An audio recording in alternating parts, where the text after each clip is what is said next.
మొరటోడు అని వాళ్ళు వీళ్ళు ఎన్నెన్ని అన్న పసి పిల్లవాడు నవ్వాడు.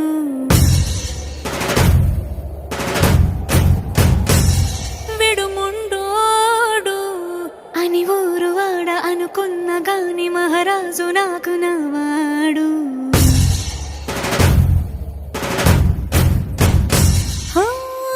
మాట పెడుసైనా మనసులో వెన్న రాయిలా ఉన్నవాడిలోన దేవుడెవరికి తెలుసును నాకన్నా.